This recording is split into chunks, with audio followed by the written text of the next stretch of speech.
The Ultimate Deck Podcast. Need a show about outdoor living? This is where it's at with your hosts, Shane Chapman and Way Laurent. Thank you for tuning in. Now let the show begin.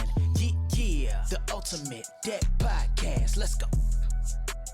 Welcome to the Ultimate Deck Podcast. Bryce and Shane here with you today. Episode 192.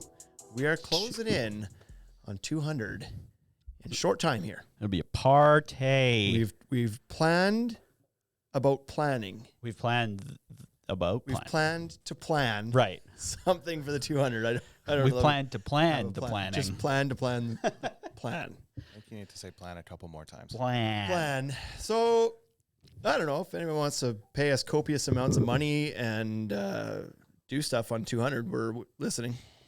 So, What kind of stuff? and what kind of money are we talking about here? Bryce and Shane, we're going to get to we're going to try to argue here again. We tried to argue last week and it didn't go Get some better topics so this week. hot, but Okay. nothing beats a good argument. So. Speaking of weird, crazy things, did you guys know who Alex Jones is? Yeah. Yeah, Did you see the trial that he's been in? Yeah. a little bit. Did you see that thing that his lawyers did? I don't know about that. They didn't keep Oh, his phone. They sent the entire Yeah. record Yeah. to the other lawyer by accident. Yeah. Whoops. And then they were like, nah, it's okay. Even though there was a bunch of lies in it. So it was funny. It is what it is. But anyways, the first question on our argument topic is being really short is better than being really tall.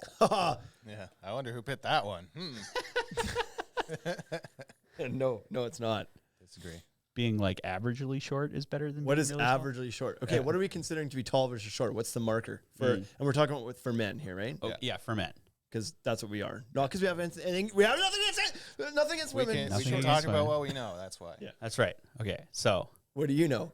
what do I know? I think being short.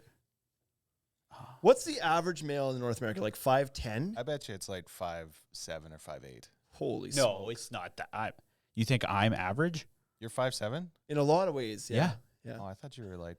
You thought I was 5'5"? No, I wasn't gonna say that. I was gonna say like 5'6" or 5'7". Okay, so let's say, just to make it easier, let's say like short is under 5'6" and tall is over 6. Over feet. like 6'4". And in between is just like no man's land. My argument for being short all comes from Instagram, though.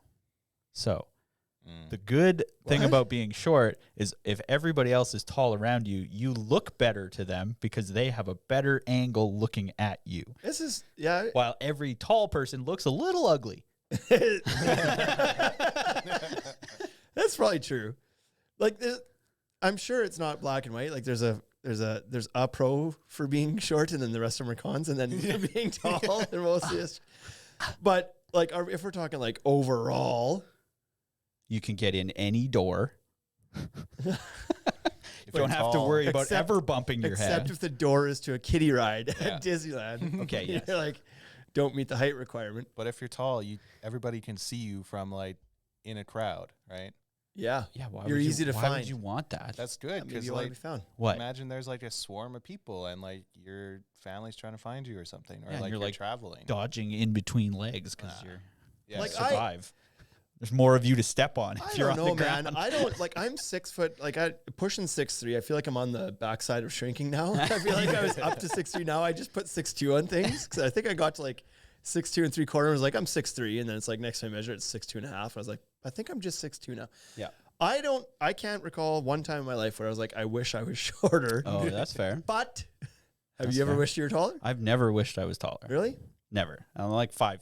I'm gonna have to start putting things on taller shelves. Yeah, right. Well, that's the thing. It's easy for me to get taller. I can just. We can duck. Can you? I can duck. What? Yeah. I can bend my knees. But I like can for really tall hinge my people, hips. for really I tall can- people, isn't that a problem? Where if like, So where I would. you put stuff on the highest spots, you don't tend to put stuff really low. Like, I wouldn't want to be like abnormally tall. Yeah. Like if you were like, I wouldn't want like Yao unless I'm Ming. playing in the NBA. Like you're I Yao don't want to Ming. be 7'3", unless it's like going to make me money through playing basketball, then okay. But I don't want to just be an average dude at 7'3" having to duck through doorways. Then I agree. Sure, I'd rather be a little bit shorter, but still not 5'3". Like, goodness, have some self-respect. If you're under 5 feet, you get to have a handicap placard. You could park right at the front. Yeah, it is true. That is not a true thing. If you're under 5 feet, look it up. You tell me.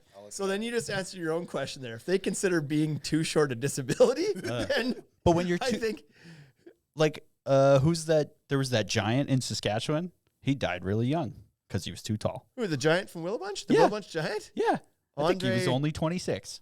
Whatever his name was. Yeah. He's pretty close to home. I saw his statue is awful looking. It's I hope he didn't. See, I told you. First time Tall for people that. are ugly. Yeah. That's true. Maybe that's the reason. What's the next one? Let's try another Okay, one. what's the next one? That was Tap good though. tap I'm water. fact checking you, Bryce. That's a lie. Is it?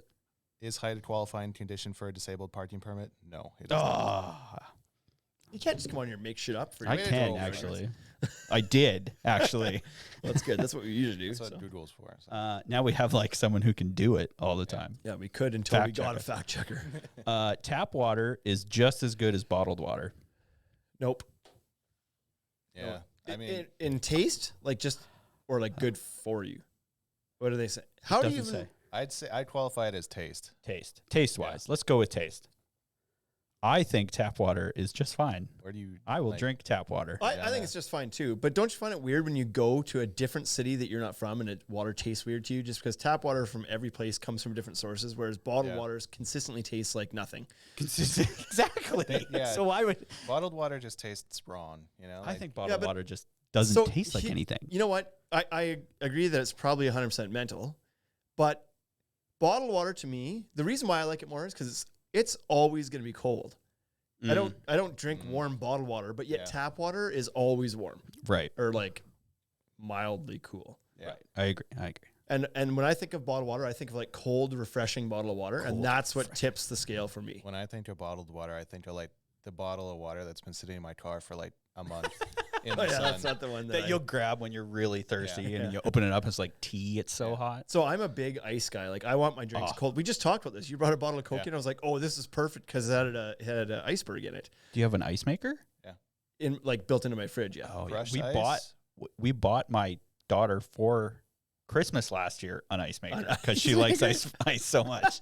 I'd do Only that, yeah. your daughter would be like, yep, that's what I want. She's like, that's what I want. And then she's like, I want a snack, and she goes and gets ice. But good for her though. That's like ice and drinks is key. My wife We make so much now. anti ice and drinks. Shut up. She Really? hates it. Unless it's gonna be like a super warm drink, then she'll take a few cubes reluctantly. But she's like, it's too cold in the teeth. And I was like, then Muppet your teeth. Yeah. Like drink It's like the Muppet drink like move. with your lip over Use your a teeth. straw. She's like, you don't do that. I was like, well, I kind of do. Like I don't go into it like fucking I'm not smiling when I'm drinking. Like Dip my teeth into ice yeah, cold water. that's like come on, think about it before you take that sip, Yeah. and then it's just fine. I mean, I don't blame her though. If you guys have seen any of those like ice makers in certain like fast food restaurants and like some restaurants Oh, it's that the are, germ thing?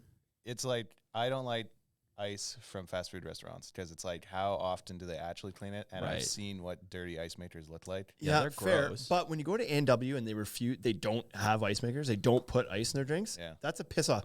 If you're in the store, they freeze their mugs. Yeah, they frost the mud, but like Perfect. Okay, Yeah. that's a solution. But when you're in the drive-through, They don't just frost give you my a cardboard. hot paper wax cup and put your drink in. You're like, this is such shit. And don't get me started on paper straws. yeah. Oh, the worst. God. Go do one more card. We'll do one more.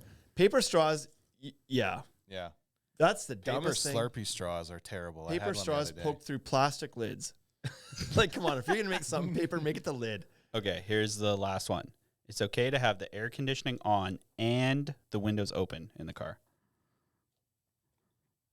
If you want your gas mileage to be shit, I mean, See? Some people, I like it. I prefer, I think it's okay because, does it do anything though? well, when I open the window, it's not for, I'm not trying to cool myself down. Yeah, I was gonna say, I It's feel like, it's an effect thing. right. It's like Ambiance. That's the poor man's. That's the poor man's convertible, right there. So roll exactly, the windows right? down. I agree. I like it because it's like then you can hear the outside and you get a little breeze and whatever. But it's not to cool me off necessarily. So yeah, maybe I'm still pumping the AC. Mythbusters disproved that running the air conditioner in your vehicle actually affects your gas mileage whatsoever. Oh, there you go. Checking the fat checker. Yeah, see? See? Endless. They also disproved the idea that having your tailgate up in a truck reduces your gas mileage. I think they disproved that one. They did the thing for sure. I believe what they found out was that they disproved it. But the air conditioner thing was real. They were like, there's no difference, turns out. So feel free to blast away. But that's because it's not like temperature control. It's not like in your house where like the air conditioner only turns on at 21 degrees to get your house to 21 degrees, right? You just turn the air conditioner on max. Yeah, I just thought it was because it had to kick on the compressor in your car, so it would like use up more. Oh, What does your house horsepower. get for fuel mileage? pretty good actually. Is it pretty good? I don't actually have to spend any fuel on my house. Yeah, well, So. that's good. That's good.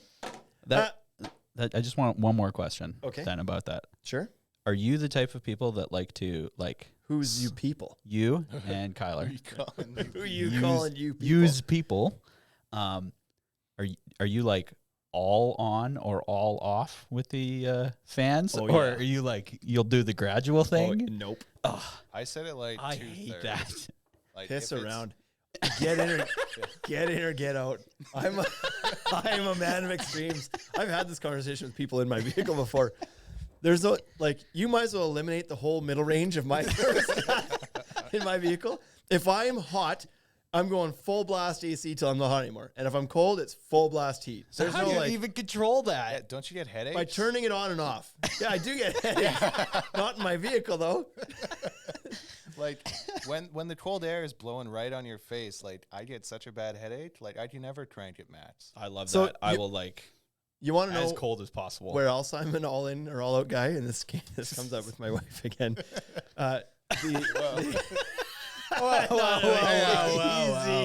Easy. It's not that type of podcast. So, however big of a bite I put on my fork is what's going in my mouth.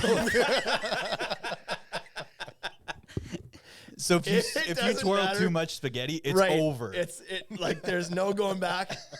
If you miscalculate, that's your problem now. So Do you use small utensils then? No. No. no. But where this comes up is my wife. I've never seen her take a full bite of ice cream off a spoon in my life. Ever. It doesn't matter how much I put on there. When I give my it to her, God. she will top lip drag half the ice cream off the spoon every time. That's like the soup thing, right? I guess. Like, are you the type of person that like drags your teeth across the soup spoon? I'm not dragging. I'm not a tooth dragger. Are you kidding? But I'm gonna clean the spoon off all the way. And what drives me nuts is when you go to somewhere that has disposable cutlery that has like too deep of a spoon that you can't even get. Like, who made those? yeah, right. Where I you can't hate even get your those lip spoons. in. Like, you can't even clean the spoon off. It's like a forced partial bite. That's like those type of businesses should go out of business. Whoa. But anyway, my wife, it's like, and she's like, well, because it's cold in the teeth. It's like, yeah, but I gave you I gave you the equivalent of a full tablespoon in the last bite. You dragged off half of it. So this time I scoot you half of a tablespoon and you dragged off half of that. What is your ideal bite size? Her ideal bite size is just half of what's on the spoon, which makes no sense. Clean the spoon or fork off in one bite. There's no going back. If you're not going to have it all, leave it in the bowl. Tell me I have an argument here. I think you have an argument here. Perfect. In today's episode, Okay. let's just end it here. That was fun. That was good. Today's episode, we're talking about what did we end up with? 15 things. Brought to you by plastic retainers for your Shane's wife so she can eat the whole spoon. She should just eat with straws from now on. Yeah, exactly. There's no, you can't. 15 things contractors should do that they're afraid to do. Yeah. Wusses. Like eating the whole spaghetti off the fork. Exactly. Just take it. You took it. Obviously, how does she eat sushi? she doesn't. Apparently, Yeah, who? does she take half bites of sushi? Yeah, Yeah, I think she That's might. a problem. Oh my god, That's a problem. Do you not? Do you not like You cram it you in your full mouth. piece Yeah. face sushi? Like that's there's The only whole one way. thing goes in your mouth. You can't bite You it, 'cause can't then bite you create it a in half mess. because then how are you gonna pick it up afterwards? It falls apart. You Right. compromise the structural integrity of the sushi. Structural integrity of the Structural sushi. integrity. Nobody considers structure in sushi. But Not when they're eating it.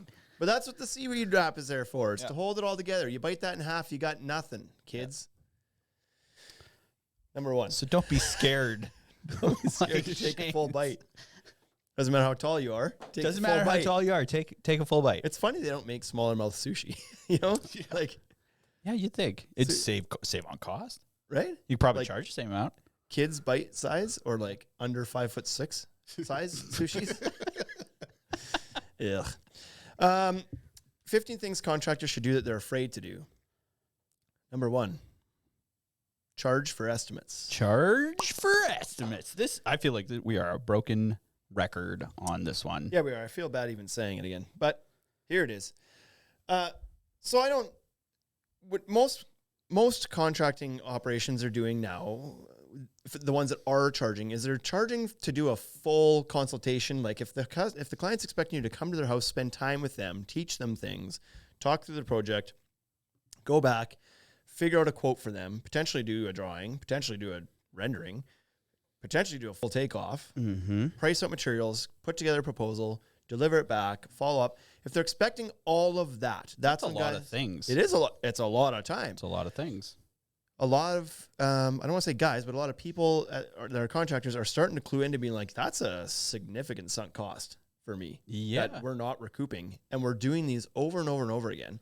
And our close rate is 15%, which is respectable. But what happens with the 85 you're not getting? How much time are you spending those 85% that you're not getting? A lot of time. Are you tracking that too? Right? Like that's the other thing. If you were to track that, if you want concrete proof that you're losing money by not charging for estimates, track how many estimates you do and the amount of time you put into each of them, and then put that against your profit at the end of the year. Give Right. yourself an hourly wage for that. Turns out you're making $4 an hour. Exactly.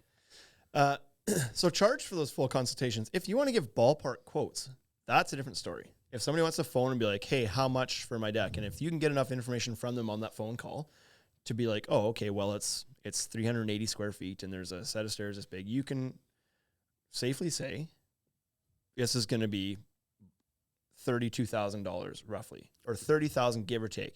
As long as you are communicating thoroughly that this is a ballpark It's not what it's going to be. that will be different depending on their finishings, what they select for materials, depending on the style or the level of finished detail they might want, depending on what the permit in their jurisdiction is going to cost, depending on a wild number of factors. Yep. It can change, but at least you're giving them a ballpark to wrap their head around. It might be 36, it might be 28, but give them a ballpark. That's fine. We're not saying charge for that. Right. But again, if they're expecting you to invest 6 hours of your time into helping them to the point of giving them an accurate quote, Do you think you should then you should be recouping some of your time. Do you think you should even do those ballpark quotes though? They're tricky. That's the question to me. It's Yes, I like- do, if you think you can be accurate with them. Because if you can't be at least like reasonably accurate with them, then you're just going to get yourself in trouble. And the reason I say over communicate it is because people will hear what they want to hear. And if you told them 30 on the phone and then you deliver a quote and it's 34, almost guaranteed they're going to say, but you said 30. Right. Right. Yeah. And I was like, yeah, but I also said that was a ballpark and it could vary up to 25% or whatever however you want to word it. But maybe when you deliver that quote, maybe you should deliver it in like even in an email or in writing or something to say like, this is a ballpark. Please understand this. Here's the reasons why this might change or whatever. Like cover your butt a little bit. But anyway, so I don't think like that's what a lot of people are doing now. They're giving you a ballpark based on information you can provide over the phone. But if it needs to go beyond that, where there's a bunch of time invested into doing that consultation and providing that detailed quote, then they're charging an upfront fee for that. And many of them that are then offering to apply that as a deposit against the project if you do go ahead with them. So they're going to charge maybe $100, $200, whatever the number is, $400, whatever. You pick the number that works for you. And if that customer says, yeah, I'll go ahead with it, it's like, sounds good. I'll apply your $400 against what your total bill is going to be at the end. And so that's an easy way to kind of bypass some hesitancy in that. Like they don't feel like they're, many people are just fine with paying it. They understand it. They understand your time is valuable. They want a legit quote. They're not just kicking tires. But the reason for doing this is to avoid the ones that are kicking tires and wasting your time, that have no intention of actually even building a deck this year. They're just trying to feel out what this is going to be.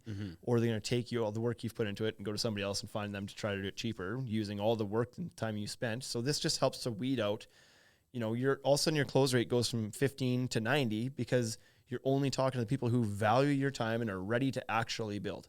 So it's scary. They're afraid to do it because it's like, well, then my calls are going to go from 40 a week to 10 a week. Yeah, they might. Yep. But you're still going to win 9 jobs. Yeah, exactly. Either way. So yeah, it's not that scary. I mean, I might argue that maybe you should only do charged estimates. Like, just be pretty strict on it because that's the type of client that everybody wants. And so why entertain the person that just wants a ballpark quote? Sure.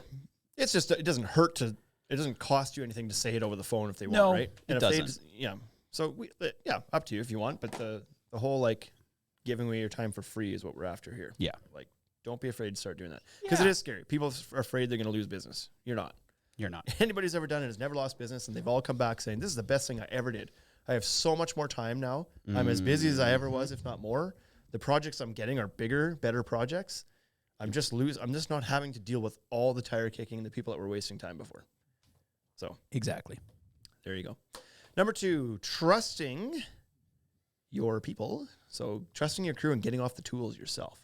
It's a hard transition to make for a guy or a gal who started out themselves, was always like on hand to control their quality. They want to make sure that everything is done perfectly and to their standard, and it's hard to pass that trust over to somebody else. However, if you ever want to have the ability to scale your business, you have to at some point get off being the hands-on person all the time. Oh yeah, for And sure. so it's scary for a couple of reasons. One, you don't feel like you can trust somebody to hold up your standard of quality. And 2, it's scary to bring on a full-time employee and pay them when you're not used to paying somebody good money to do that project because you always did it yourself. You made that money. Yep. And when you go to do this, you have to find somebody and pay them before you reap the benefits of having yourself off the tools. So it's like, oh boy, I hope the money comes some point. So it is scary It's very scary. for a couple of reasons. So But in the end, I think that one's worth it quite a bit because then you're not working in the business anymore. You're actually working on the business. right, It's a business now. and that's when the true growth is going to happen. Yep. You're not going to grow and this is not. We're not saying you have to do this. If you want to stay a single crew and you want to be on the tools and that's your passion, and that's what you enjoy, whatever else, and it's working, you're making a good living, then fine, do that. Just saying, if you want to grow beyond that, you have to do this step. Or regardless, I mean, the other thing you can do though is you could hire someone to do the other stuff, to do the business part. Sure, yeah, you could It's get the people in tougher. there. Yeah, It's much tougher. skipping ahead to number 3 here almost, but Sorry. but you still can't scale to multiple crews then if you want to do that. If you still want to at some point, if you want to go to multiple crews and be doubling the income and tripling the income Okay. by having, congruent crews working on projects at the same time, then at some point you can't be on all the job sites. You have to eventually at some point put your trust into somebody else to be the craftsman on those job sites. Yeah. So it just comes down to like choosing the right people and making sure they're trained and making sure your expectations are clear, and this can all work. Number 3 is hiring those extra people. Hiring extra people. So we'd put down like the number one person I'd look for is a bookkeeper, a bookkeeper, accountant, or a salesperson, but anybody who can do things more efficiently than you can do them Right. is somebody you should consider hiring. Right. If you want to be the guy in the tools building beautiful decks, then you shouldn't be wasting your time trying to do books that you're not good at. Mm-hmm. So you don't have to necessarily hire a bookkeeper on full time. There's plenty of subcontracted bookkeepers out there. Hire one. Yes, it's scary. Yes, they're going to charge you whatever they're charging you. You might get one for $20 an hour. You might get one for $30 an hour. Regardless, what are you charging per hour? Right. $100 an hour. Okay. So if you can go make $100 an hour while you're paying the bookkeeper $25 an hour, you're way further ahead than Or just trying to do that work yourself, not making money. build that into the cost for next year. Yeah. Just like charge $110 an hour. Yep. Right? Yep. But get those people. And if Get you're those not people. if you're not a good salesperson, which some guys just aren't. Some guys are. They love that part of the process. Keep it if you want. But if you are wanting to really scale the business again and you want to be on the tools and you want to be touching the projects and having the final say and all that, and you don't want to leave that part out, well, then hire somebody to do your sales for you then. And that way things are happening even when you're out there working. Like you're not having to do all your sales stuff in the middle of the night anymore and on the weekends. You can build, you can like have more manageable hours and then have somebody focused on all the sales and they'll do a better job than you. All of these things save you time. Right. And it's not because they won't do a better job than you because they're better at sales than you necessarily. They'll do it better than you because that's all they're focused on. So the one thing they For do. the customer, Yep. they're going to be more available, more attentive, quicker to respond, quicker to get the quotes turned around, all that stuff, because they're doing this not for the 8 hours a day that they're there. Mm-hmm. And Not if you're 4 hours at night when you're burnt out already. charging for estimates, then they're getting paid. Right. That salesperson is getting paid. Covering your costs. Yeah. Yeah. Number 4 is specializing in decks only. Another scary thing that guys are scared to do because they feel like the only way that they've kept their schedule full is by taking anything that comes to them. I can build. And so, yeah, it's like somebody wants a bathroom done. Yeah, sounds good. Somebody wants a basement done. Sure. So Just do decks. if you don't enjoy doing those projects and it's not your bread and butter and you struggle the most with those and those ones probably aren't the most profitable for you, switch to specializing in decks. This is another one where it's scary for a lot of guys to do, girls to do, and then once they do it, they look back and be like, "Man, I wish I would have done that sooner." Yeah. Absolutely don't regret it. But everybody's scared to do it first what for they the like same to reason do. as the charging. Yeah. They're like, it's going to result in less work. Not necessarily, because there's a lot of people out there that would rather build a company that just does decks than general renovation companies. Mm-hmm. So if you're the deck guy, you're going to get some calls that your general renovation guy that you were before wasn't going to get to begin with. Well, they're not even going to find that guy. That's the other thing. Right. You have to think about finding the general contractor guy, because all his services say are general contracting services. Yeah. And how many other people are doing that too, right? Yeah, exactly. A ton. Yeah, if you choose that niche and you focus on it, you can rise to the top of that niche category a lot easier than just getting lost in a sea of general handymen. Yeah. Handy people. Mm. Handy people? Handy persons? Peoples. Number 5, hiring a marketing company. Yeah. So this is one where most contractors that build decks are in it because they like building decks, not because they want to be spending time Marketing. earning new leads or marketing or playing on social media, whatever. So it's kind of related to number 3, where it's like outsource the things that you don't do well or don't understand or can't be efficient with to companies who do those things well. And, well, feels like a good time to plug ourselves and say that we're doing this. I didn't want to push that too hard. I was just going to let it ride. So We do that.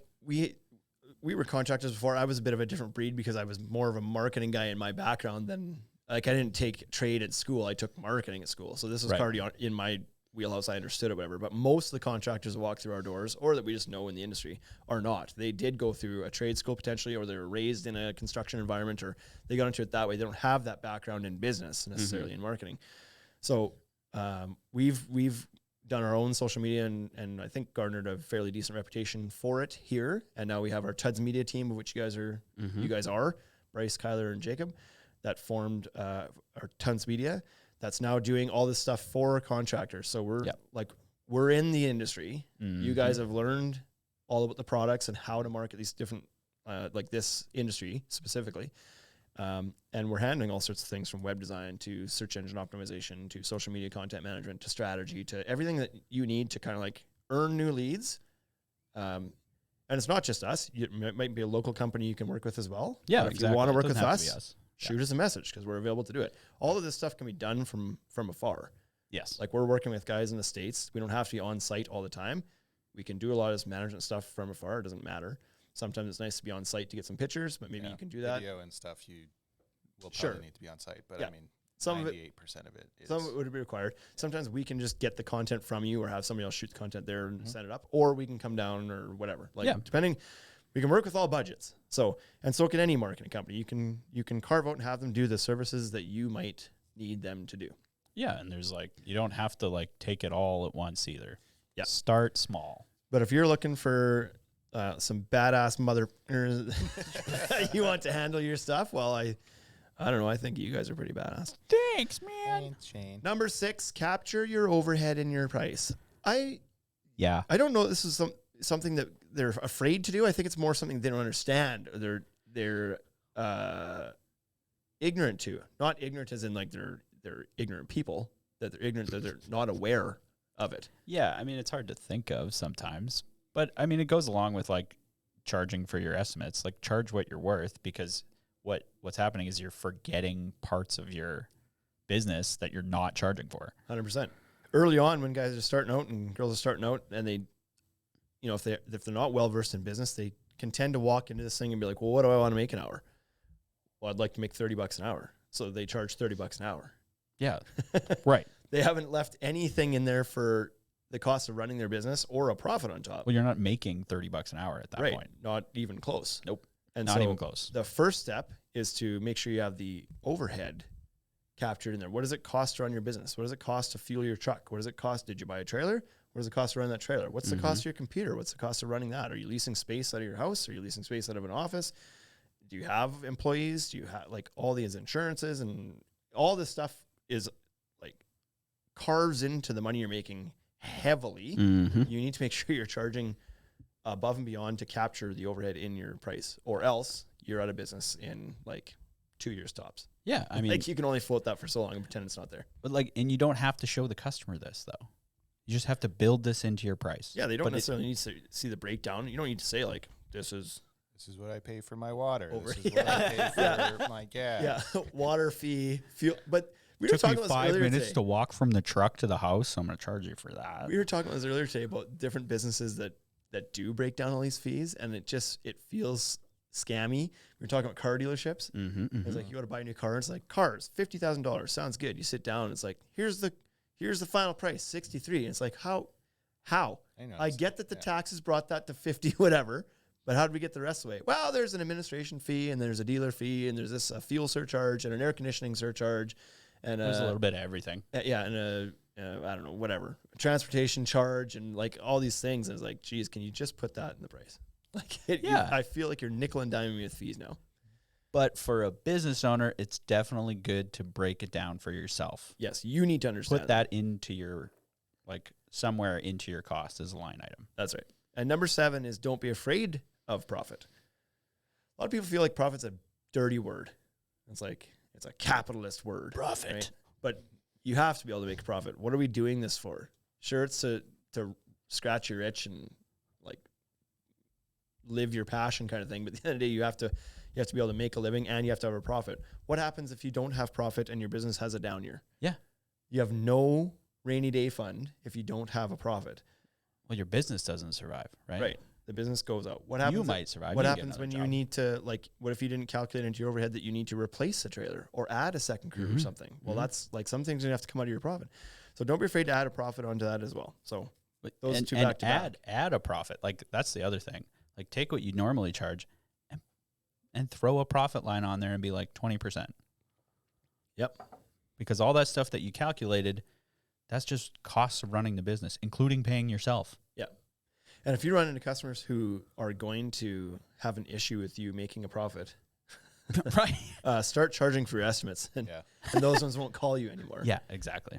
It shouldn't be a dirty word. Now, if you're making gross profits, if you're like, you were in the job and then it's like you're supposed to start tomorrow, but you took off to the Maldives for it's like whatever, you're just like flaunting it all over the place. You Right. whip up there with Lamborghinis pulling trailers. Well, maybe a little excessive, but don't be afraid to make a bit of profit. Whatever you need to make. That'd be a dope work truck.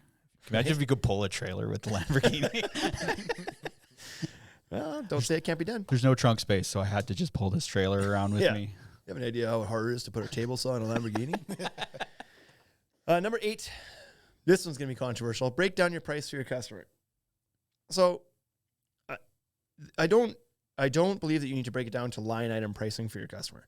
But what I always find interesting is that there seems to be this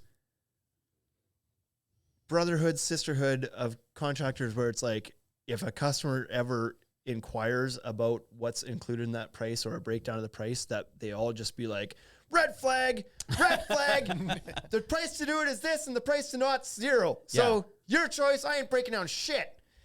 And that seems to be the attitude that people have. Why are they asking for a breakdown of the price? Would be my thing. There certainly is the scenario where they're being super noisy and they're about to try to nickel and dime you down, and that's why they're asking for it. If I that's saw your the guy vibe you're sleeping here, so can't pay that. If that's the vibe you're getting from them, is that they're doing it to be cheap and to screw you out of it, then fine, run. You should run. But maybe they just don't understand the scope of the work that's being included. maybe they don't understand. Maybe they're looking to save money somewhere and they would like to know what they can take out of the project to meet their own budget. But if you give them a lump sum, they're like, well, I don't know if maybe we take out maybe we don't do the stair style that way. How am I Maybe we supposed take the to- lights out yeah. for now. Maybe I don't do the kitchen. But without knowing how it's broken down, maybe that's all they're asking for. Right. So I'm not saying you even have to do it. I'm saying don't be afraid of the question if somebody not pushes back, but some customer asks for you to kind of break down what's included.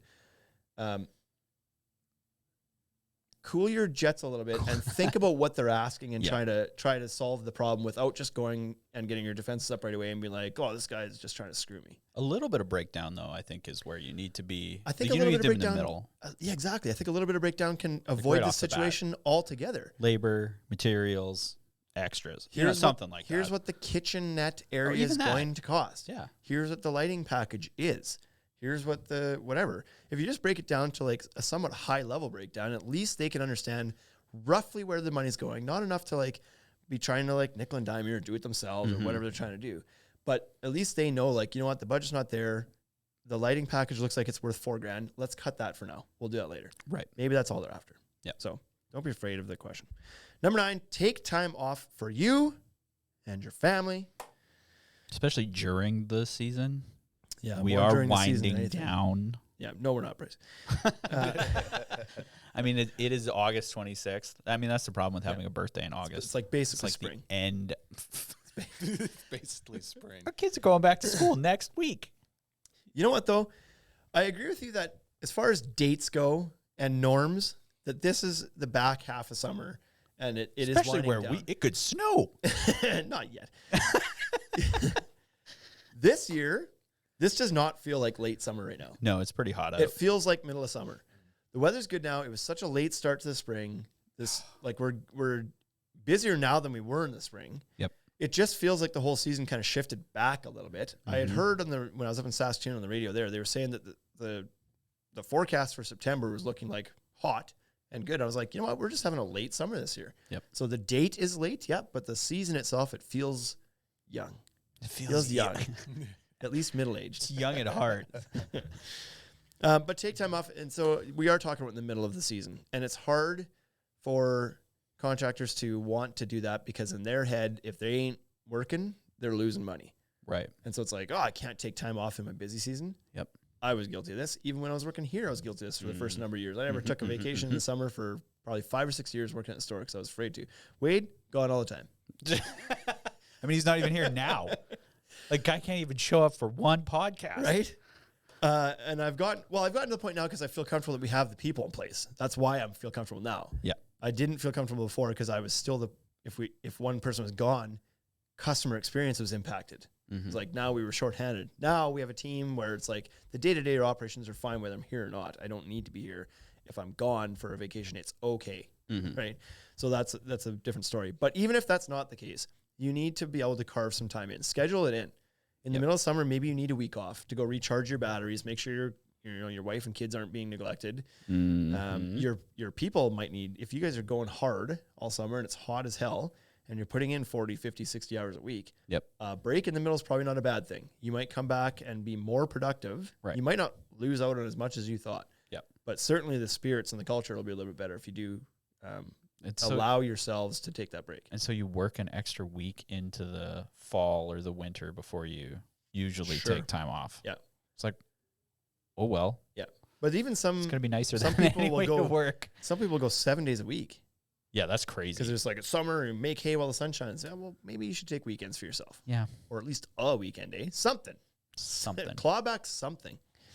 Don't be afraid of it. Number 10, same thing.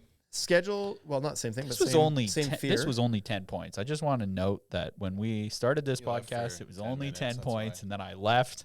Now it's 14. No. You were here for the whole time. We sat down. We had 15. You left because you're having phone not answering Phone issues. not answering issues.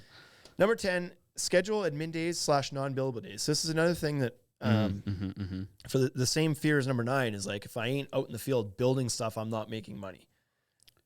This is how you make Sure. money.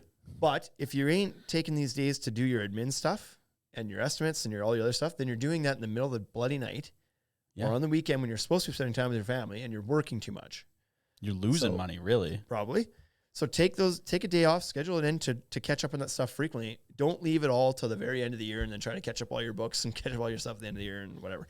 It's good to take this time if you don't have a person for it, to take that time for yourself. And it's a good day for you to do like consultations and, you know, like go do some of those quotes relaxed rather than all bent up after a work day. Yeah. And it just helps you to stay on top of the business as things are happening, not learning at the end. It's like, oh shit, I've been losing money all year. Would have been nice to know that on the Friday after I started. So number 11, hire a business coach or a consultant. So This is a tough one, I think. this is a tough one. It's a scary thing to do. The reason I say is because we said before that a lot of contractors aren't well versed on the business side of things. And this is also a scary thing to do because sometimes they can be expensive. But if you get out of it what you're supposed to get out of it, you will benefit forever. You know what I mean? Yep. You spend that money once or twice or maybe over a prolonged period of time, whatever. But then your business is more well run and more profitable and everything for the rest of its existence. Yep. Because you invested in it for a year. The one teach a time. man how to fish thing, right? Teach a man Right. how to fish. Exactly.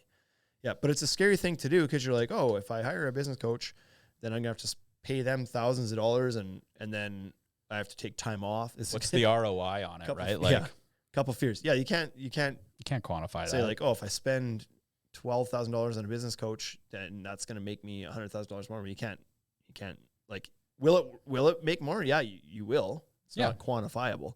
Yeah.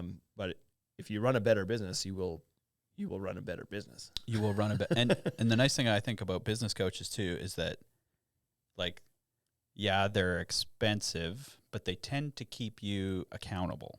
Yes, that's a big part of it too. Yeah. It's like, go ahead. If you like spend all that money on it, you're gonna prove to yourself that like you're in it for the long haul, right? Yeah, exactly. So this is also something that we can offer as well through Ted's Media because we do. So we a while back did this. We went down the path of looking into hiring business coach or a business program, and in the end we went talked to one for a few In the times. end, we didn't. In the end, we did. So scrap number 11. But what we did do was decide that we could do this internally and get the system in place and learn it ourselves and implement ourselves. And we kind of tasked you as being the business coach in a way to learn. Yeah, what we did was pay me to do it. So if you don't, like, we had an internal resource that could be the business coach. If you don't have that, then you're going to need to hire somebody outside because it is a lot of time and effort to learn it and implement it and everything else. But now, having been through it ourselves personally, it's done amazing wonders. things for our business. And I can't imagine where we'd be at if we didn't do it. And we're just scratching the surface. And we're just starting, still, right? We're not even a full year into it, and it's awesome.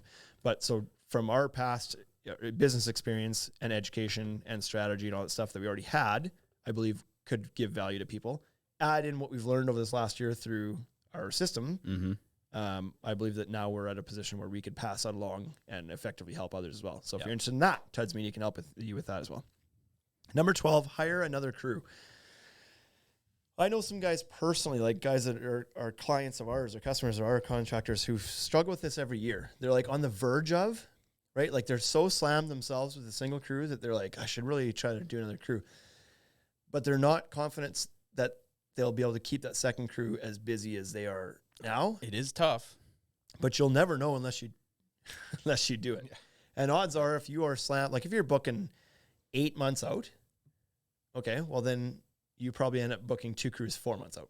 Like you still have a pretty good buffer if it's that busy in your market and you're staying that busy and the calls are coming in and you're having to turn down work and everything else. Well, that second crew is probably gonna be able to rock and roll.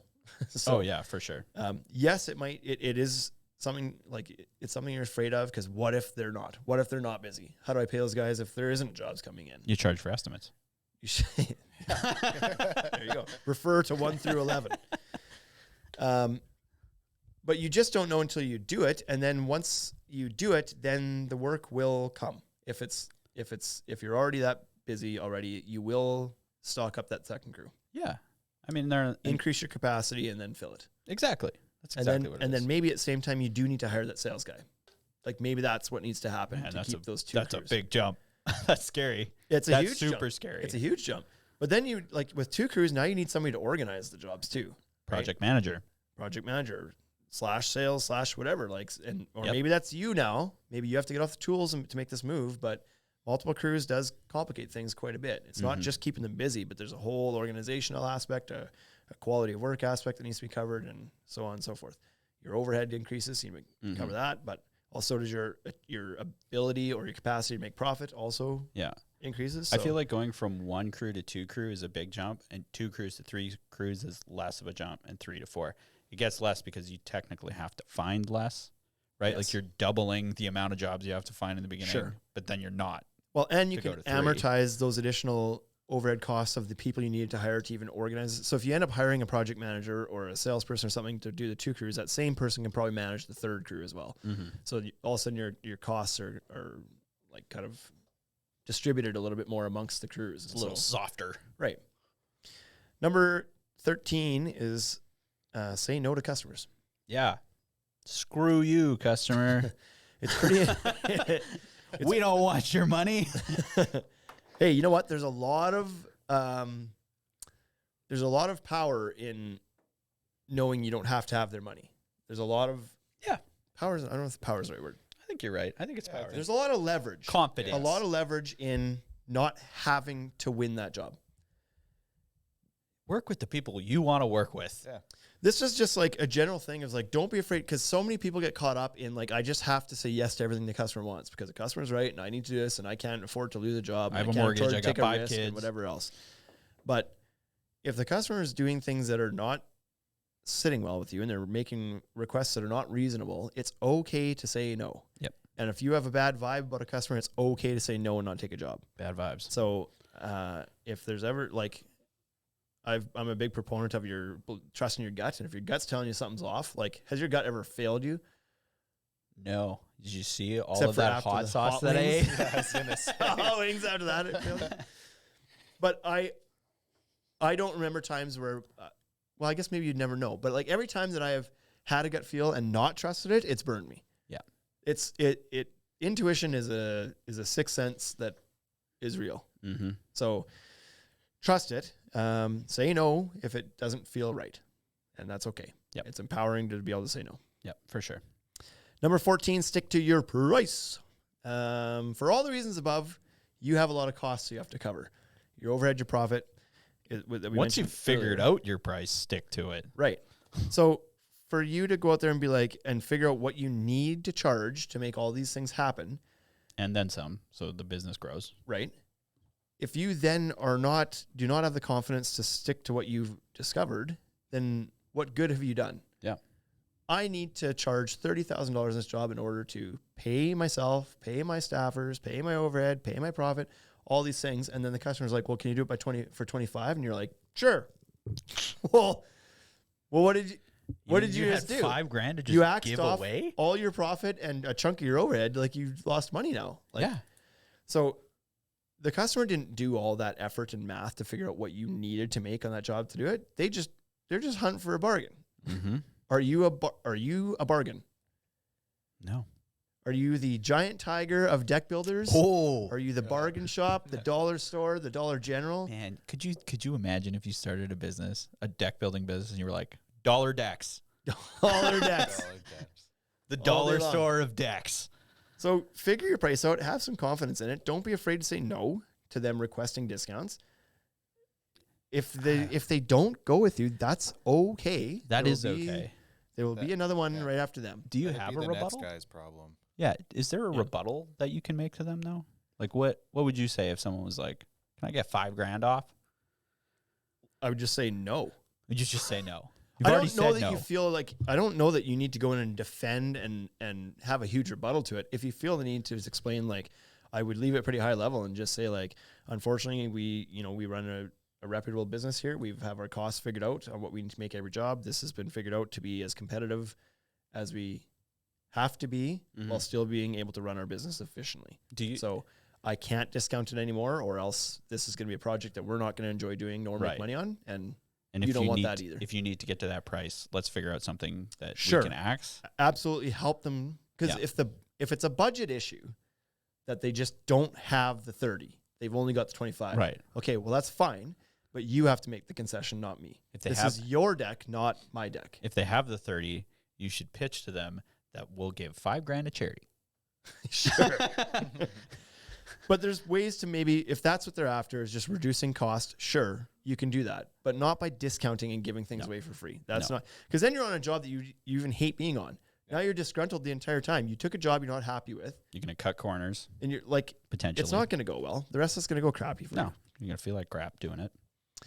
And final one, Bryce, is to market yourself even when you're busy. Advertise when you're busy, when you're slow. Advertise, advertise, advertise. I think we have a little bit of a bias towards advertising, but it does work. Sure, maybe I have a bias because I believe in it. Right. And I exactly. think it's important. But I frequently see people say, no, I don't do any sort of advertising and marketing because I'm just busy from word of mouth. I only do word of mouth. And often what is actually happening is that they don't even understand that they're doing marketing and advertising. Right. Right. They already put a wrap on their trailer. Right. That's advertising. They have All a Facebook year. page and a website, and they put up lawn signs and Mhm. they have a trailer wrapped and everything else. Like, no, you are advertising. You just don't consider it to be advertising. I don't know what you're talking about. But for the ones who literally are like trying to fly under the radar and just work solely off referrals, fine. That works when the economy's hot and things are pumping. But when things slow down, where are you going to be? When the word of mouth slows down because of projects slow down, Yep. wouldn't you like to still be at the top of the game? Like, Future-proof yourself. if there's 30 deck builders in your market because things are going well right now, and when things slow down and they're boom, boom, boom, a recession hits or something, not that that would ever happen, Never. and all of a sudden those 30 turn into 10, wouldn't you like to be one of the 10? Right. Exactly. So it's important to still be top of mind and relevant when things get tight as well. Sure, you might be saying no to more jobs because you can't take more jobs. And I'm not suggesting you go out there and even throw a bunch of money into things when you don't need the work right now, but you still have to maintain a brand and maintain an image and maintain communication and be visible, regardless of how busy you are. All of that is still important. So don't just quit just because you're busy. Right. Don't quit. But even when it's even during the off season, you should be advertising. Like before you think you're going to get jobs. Yes. Because that's And just going to prep the season for you. If you've built the reputation that, 100% of your business comes in through word of mouth, that's great. Good for you. Yeah. However, is it wrong to, if you earn more business or more reputation as a result of your efforts, that means you get to be more selective with those jobs potentially, or you get to charge more. Right. Or you get to add that second crew. Or just because you've maxed out your current capacity in your current world view, your current situation, does not mean there's not room for growth. But again, if you're somebody who's just completely happy with taking what comes to them and you only want to be one crew, and it doesn't matter if you do 100 jobs this year or 6 jobs this year, if you're impartial to it, then fine. Then don't do that. But I think a lot of these things we talked about are kind of geared towards those businesses that want to grow. Right. They don't want to just they're not just handymen doing things on the side, and if the money comes, the money comes, and if it doesn't, it doesn't. Most of these people want to grow the business. Well, this is part of operating costs too.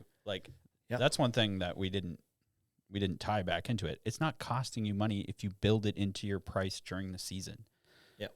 Right? You can amortize it across all of your jobs in the season, and you can pay for all of your advertising for the entire year. Yeah. No problem.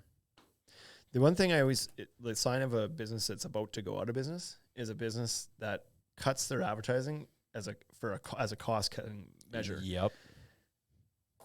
And you see it pretty frequently because, I don't know, maybe they don't understand or maybe they're not sure where else they can possibly save money. But when a business starts to get into trouble, you often see them axe their advertising budget first. And there's no logic in doing that. You're just shutting the blinds. Things are slow and sales are down. So quit advertising? Yeah. No, if anything, you need to if you have any capacity to increase it, That's like increase or change what you're doing or something, but don't quit. That's like locking Good the Lord. door. Yeah. It's like there's a hole in the boat. Make it bigger. Yeah, exactly.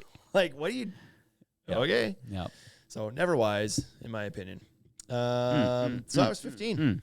That was Tyler, 15. what'd you think? Yeah. Hey, Made sense. is that a valuable episode? Yeah, I think so. Did you like all of those? Did. What did you think of number 9?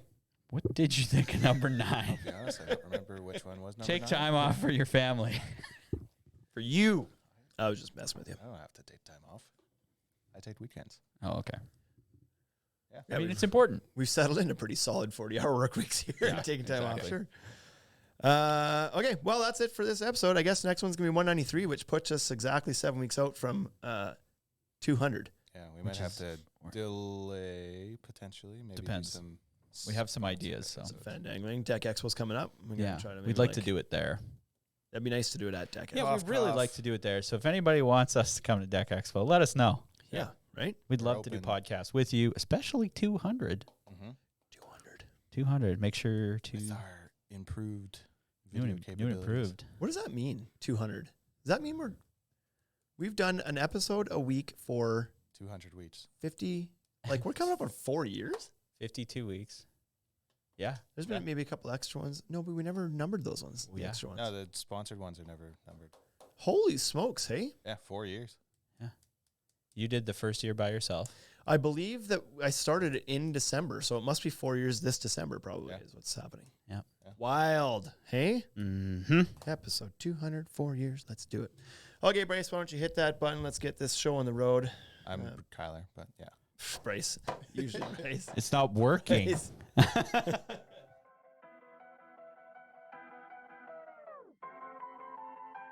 Hey, thank you for listening to the Ultimate Deck Podcast. Now you know what we're about. Check the site, come and shop. UltimateDeckShop.com. Hit us right away for sponsorships or tell us if you want to collaborate. Let's go. Check us out on any social networks. Thank you for listening.